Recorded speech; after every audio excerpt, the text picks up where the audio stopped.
part. Okay. The topic is called as Stereochemistry second, as we have already discussed the first part in the fifth semester. As I told you, today we are going to discuss two important concepts: stereoselectivity and stereospecificity. Let's begin with the first one. What is stereoselectivity? Before this, if you remember, in the last semester we have discussed selectivity, and there also we have defined selectivity in two types: chemoselectivity and regioselectivity. This is the third type when a reaction shows selectivity, that is called as stereoselectivity. What is stereoselectivity, or what are stereoselective reaction? First thing is, we need to understand when a reactant gives more than one product, then the products exist as stereoisomers of each other. When a reactant gives more than one product, say two or more than that, then these products exist as stereoisomers. Stereoisomers, either enantiomers or diastereomers. So, what is a stereoselective reaction? A reaction in which a single starting material can yield two or more stereoisomeric products, but one of them is selectively or mainly formed. A reaction which gives two or more enantiomers or diastereomers as a product, and one of them is selectively formed. Those reactions are known as stereoselective reactions. Now, if only one product is formed as a major, then we call it as stereoselectivity. Here, the important point to note that stereoselectivity depends on stereochemistry of product. Your reactant is not a stereoisomer. A reactant may be a chiral molecule, simple molecule, but the products formed are either enantiomers or diastereomers of each other. For example, SN2 reactions. We already have studied substitution nucleophilic bimolecular reaction. They are completely stereoselective. They give two products which are enantiomers or diastereomers of each other. Whereas SN1 reactions are partially stereoselective. To understand it better, consider this example. A reactant, say X, gives two products, Y and Z. Now these two products, Y and Z, are stereoisomers of each other. When I say stereoisomers, again remember, they may be enantiomers or diastereomers of each other. Okay. Y can be exclusively formed, or it will be the major product in the reaction, and Z will be the minor product. Okay. So this reaction, when X gives Y plus Z, is a stereoselective reaction. And when I say X gives Y as a major or only one product, then it is stereoselective with respect to Y. Here, important to note that Y and Z are stereoisomers. Okay. The stereochemistry of X doesn't affect, it doesn't matter here.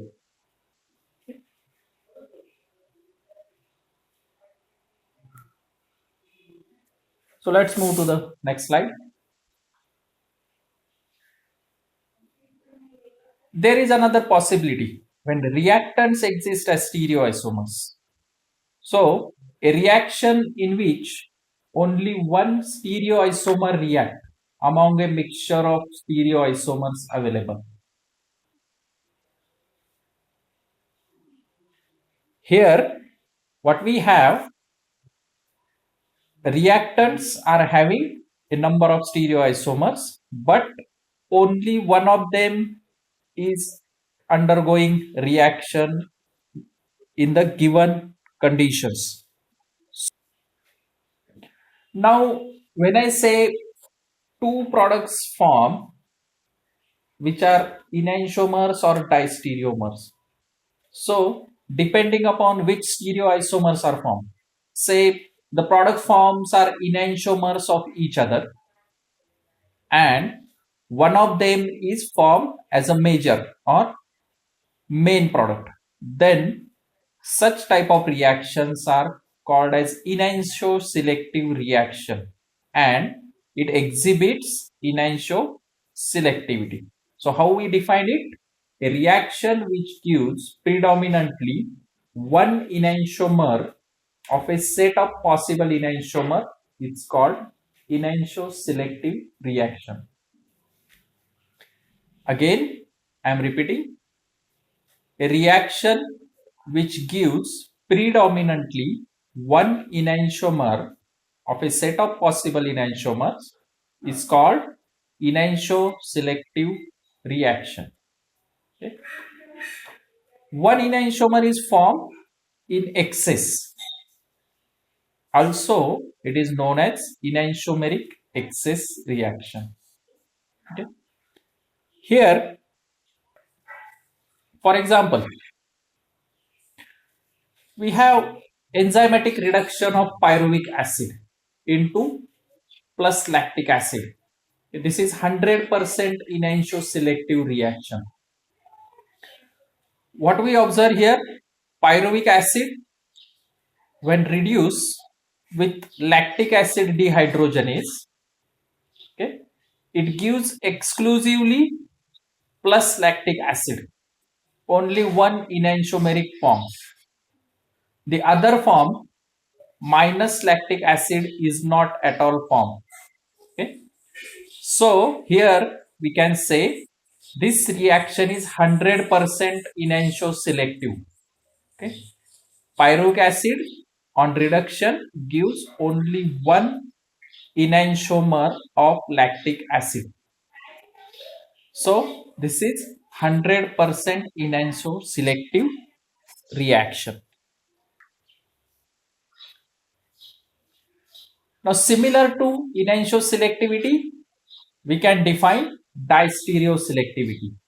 When a reactant gives two sets of distereomers, okay, and one of them is predominantly formed, those reactions are called distereoselective reaction.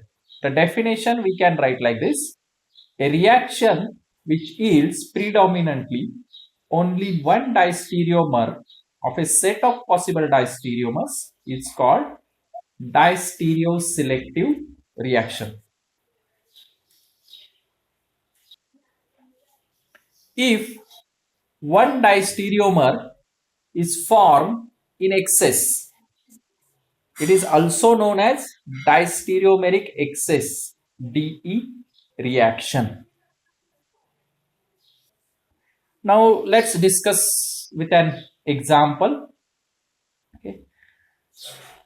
We have non-terminal alkyne like this. Okay.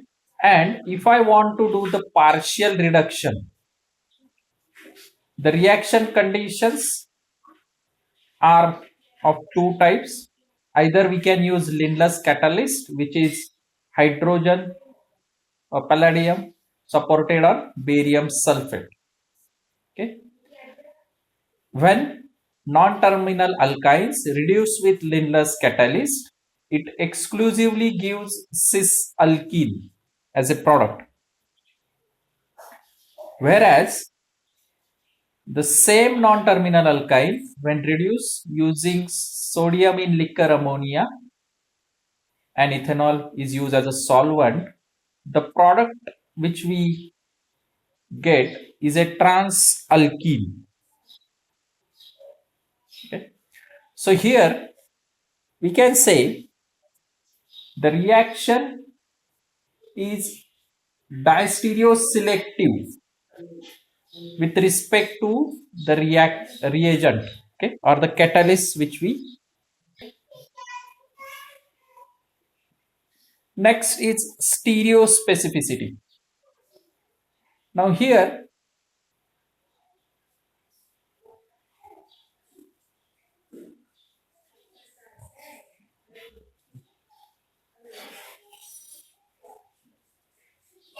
reactant as well as product exist as stereoisomers.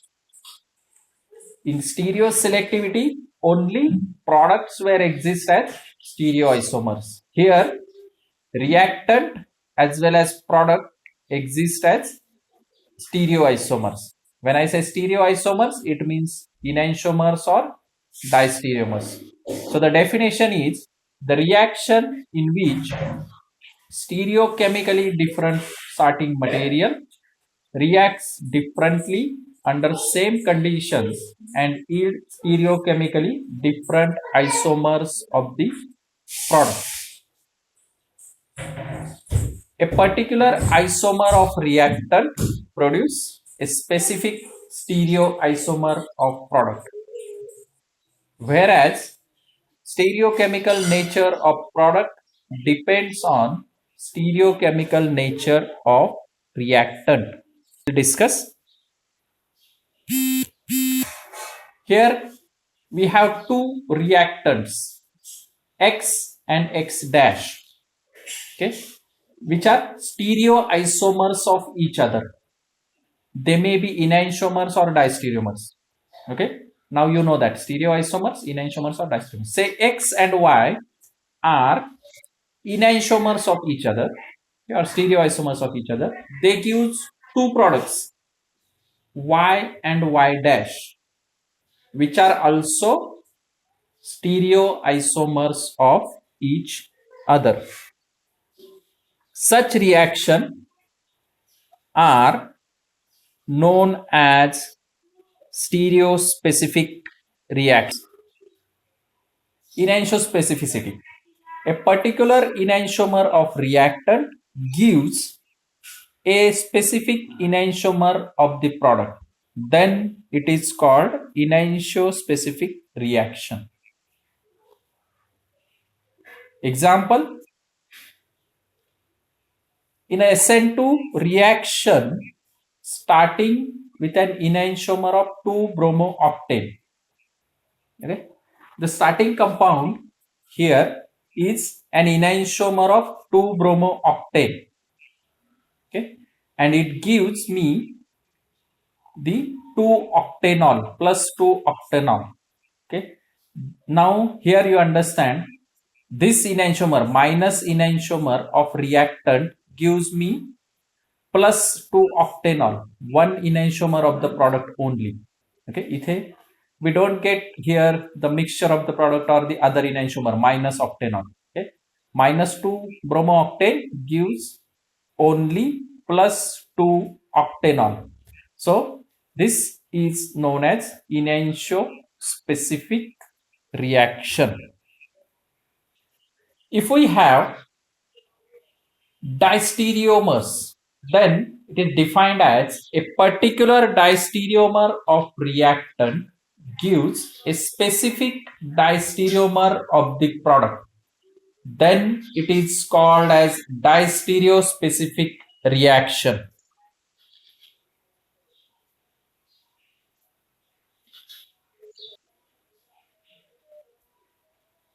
For example, bromination of transalkene gives meso product. Here we have a transalkene. Here you can see the two R groups are in the different plane or in the opposite plane. One is above, another is below. When it undergoes addition of molecular bromine, okay, the reaction follows anti-addition mechanism, and the product form is meso. Okay. Here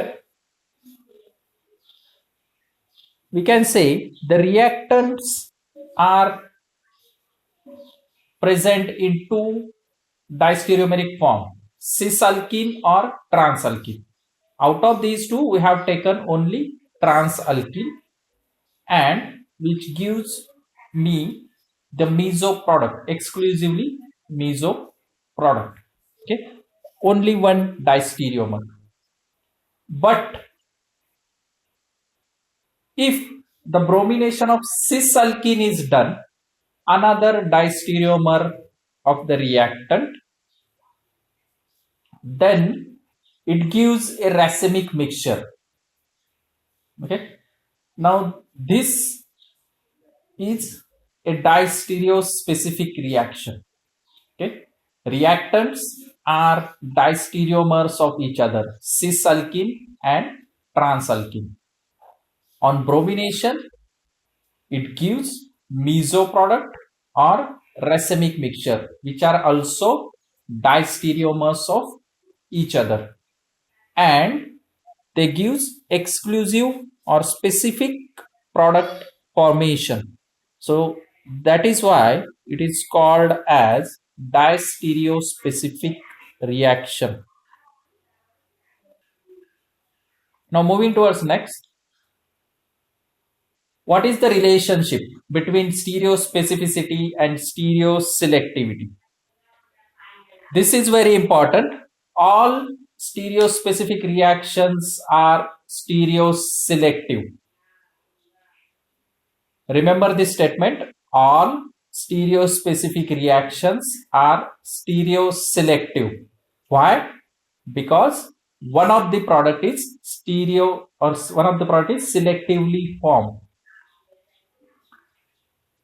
But stereoselective reactions are not stereospecific.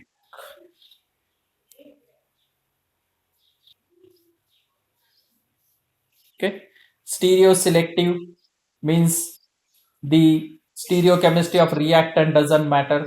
When I say enantioselective, only one enantiomer is formed. Distereoselective, only one distereomer is formed. When I say stereospecific, stereochemistry depend on the stereochemistry of reactant, and enantiospecific, specific enantiomer. Distereospecific is specific distereomer formation. Okay. So